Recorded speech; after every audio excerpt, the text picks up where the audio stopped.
Heyo, balik lagi Suara Niko. Kita lanjutin pembahasan kompetisi sains nasional tingkat kabupaten atau kota yang biasa disingkat KSNK bidang astronomi tahun 2020. Kita lanjutin ke nomor 23.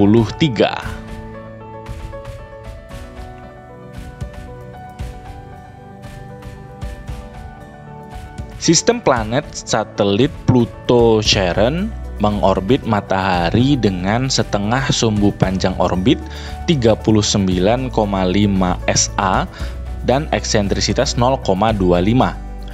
Jika sistem Pluto-Charon berada di jarak terdekat dengan matahari atau perihelion, maka jarak sistem ini dari bumi adalah berapa? Anggaplah Pluto-Charon, bumi dan matahari berada pada keadaan oposisi. Oke, kita bahas satu-satu ya. Soal ini masuk ke bidang mekanika benda langit, lebih spesifiknya tentang elips nanti. Nah, kita akan bahas eksentrisitas, setengah sumbu panjang orbit, dan lain-lain. Nah, sekarang kita lagi ada di bumi, kita mau jalan-jalan ke Pluto dulu. Kalau kita lihat solar sistemnya kan model seperti ini. Pluto lagi ada di sini. Kita main-main ke Pluto. Nah, model seperti ini ya. Ini gambaran Pluto. Nanti kalau kita zoom out, kita akan ketemu dengan Charon. Nah, ini dia. Kalau kita perhatikan, ukuran Pluto dan Charon ini tidak begitu jauh berbeda ya. Beda sekali sama bumi dan bulan yang ukurannya jauh sekali berbeda. Charon dan Pluto ini tidak terlalu jauh berbeda ukurannya. Nah, ini nih. Oh iya, Pluto ini udah dianggap bukan planet lagi ya, dia dwarf planet. Ini Pluto dan Charon. Nah, tutupannya. Nah, gini. Nah, kalau kita lihat ukurannya, dari sisi ukuran, Charon itu kurang lebih jari-jarinya itu adalah setengah dari Pluto. Kita kembali ke soal, kita ambil esensi dari soal ini. Oke, kita bahas satu-satu ya. Pertama tentang setengah sumbu panjang orbit dan eksentrisitas. Terus juga perihelion. Nah, kita main-main pakai software dari University of Nebraska Lincoln. Model seperti ini. Ini simulasi dari orbit planet ya, atau hukum Kepler 1. Kalau tadi Pluto, kita bisa lihat modelnya seperti ini. Kayak nggak gerak ya, padahal dia gerak. Ini kita percepat saja. Nah, model seperti ini. Ini eksentrisitas Pluto sekitar 0,25 dengan jarak semi major axis atau setengah sumbu panjangnya adalah 39,4. Kita bahas satu-satu. Semi major axis ini yang mana sih? Nih, semi major axis itu adalah jarak dari pusatnya elips ke orbitnya. Model seperti ini ya. Nah, terus matahari itu kan berada di salah satu fokus dari elips. Ingat, elips punya dua fokus, matahari berada di salah satu fokusnya, dan semi major axis ini adalah jarak rata-rata atau jarak dari pusatnya elips ke orbitnya. Bisa ke sebelah kanan sini atau bisa ke sebelah sini. Ini semi major axisnya ya, yang horizontal sini. Kalau nanti semi minor axis itu yang ke arah atas sini. Oke. Nah, terus eksentrisitas.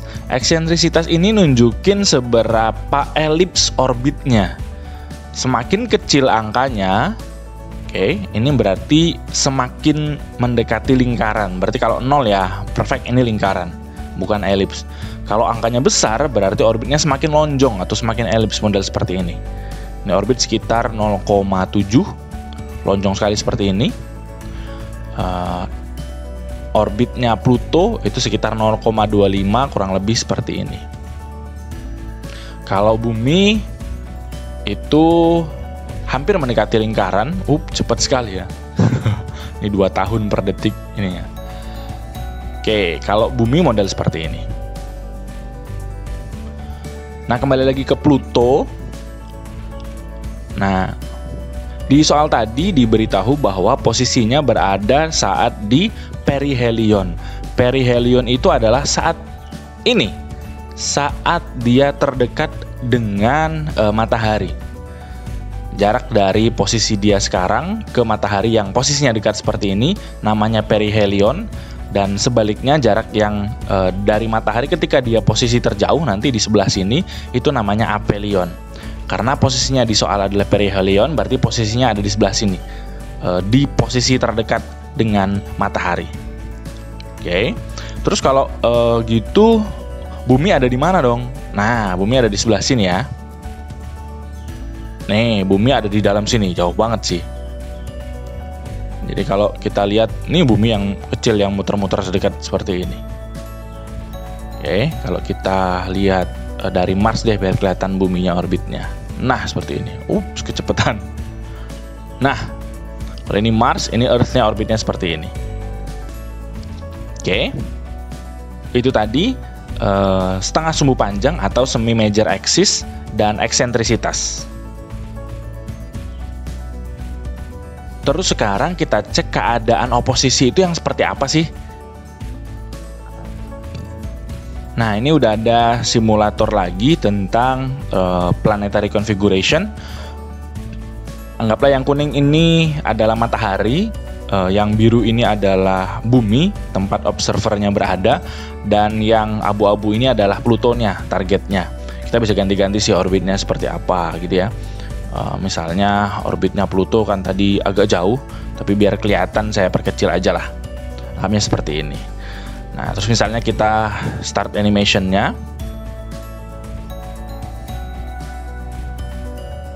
Nah, keadaan yang seperti ini, keadaan di mana observer itu berada searah dengan matahari dan planetnya, segaris lurus seperti ini disebut dengan keadaan konjungsi.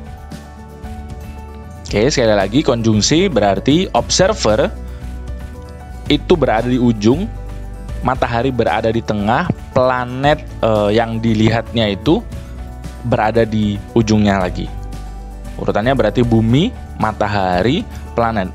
Mataharinya yang ada di tengah. Terus kita lanjutin. Nah, keadaan yang seperti ini sekarang itu disebut keadaan oposisi. Oposisi itu berarti mataharinya itu berada berlawanan dengan planetnya. Makanya opposition, lawan, oponen, opposition gitu ya. Nah, ada 2 keadaan ini yang bisa terjadi antar planet. Oke, bisa konjungsi, bisa oposisi. Lagi ya. Keadaan yang seperti ini disebut konjungsi. Matahari yang ada di tengah. Dan yang seperti ini oposisi, buminya atau observernya yang berada di tengah. Oke? Nah, dari informasi tadi berarti bisa kita gambarkan kondisinya seperti ini ya sekarang ya. Katakanlah ini Pluto yang ada di sebelah sini, Earth atau bumi yang ada di sebelah sini, dan Sun atau matahari yang berada di sebelah sini. Ingat keadaannya tadi oposisi. Nah, berarti yang setengah sumbu panjang tadi berarti jarak dari sini ke sini. Biasanya kita sebut A istilahnya atau simbolnya. Nah, yang dicari kan jarak dari Pluto Charon ke bumi. Berarti yang kita cari adalah yang sebelah sini. Nah, sebut saja ini R Pluto Earth. Itu yang kita cari sekarang. Nah, dari persamaan elips, kita bisa menemukan jarak perihelion dari suatu orbit planet. Perihelion itu kan jarak ini ya, jarak dari terdekat ini, planet ke matahari berarti. Oke, sebut saja ini adalah RP, perihelion ya dimaksud di sini ya.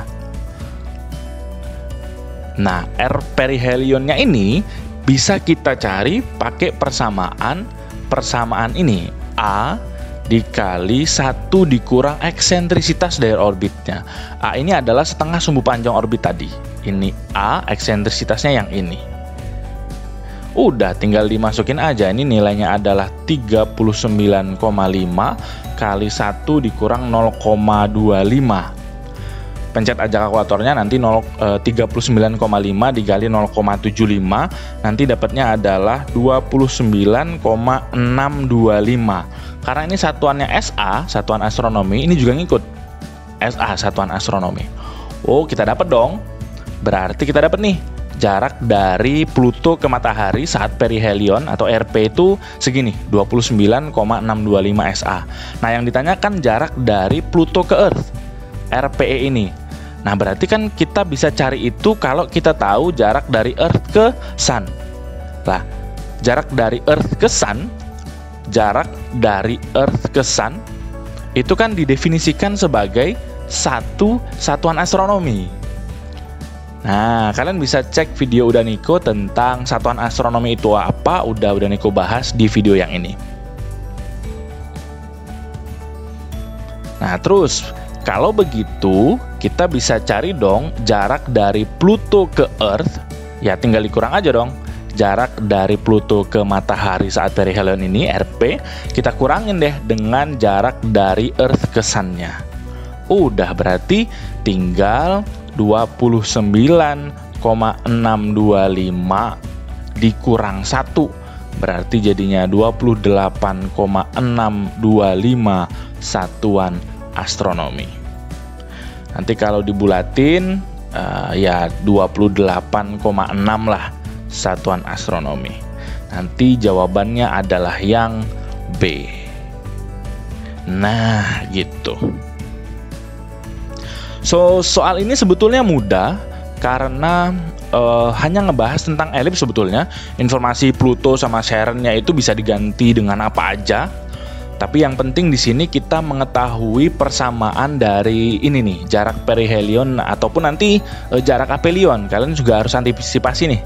Pelajari, oh kalau jarak aphelion itu apa? Oh, tinggal ditambah ternyata.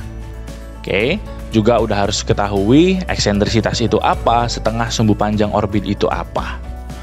Dan satu lagi bahwa definisi satu satuan astronomi itu adalah jarak dari bumi ke matahari. Karena di soal udah nggak dikasih tahu. Nah, itu udah jadi kayak pengetahuan umum lah di bidang astronomi. Soalnya tergantung soal yang mudah sebetulnya, tapi memang kalian perlu familiar saja dengan elips seperti ini dan satuan astronomi. Kalau udah itu kayaknya tidak terlalu sulit deh. Oke.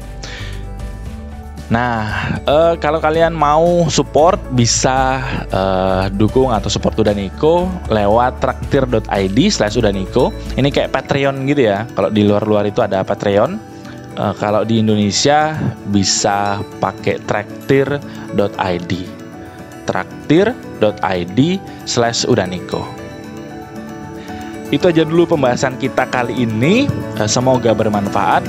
See you on the next number.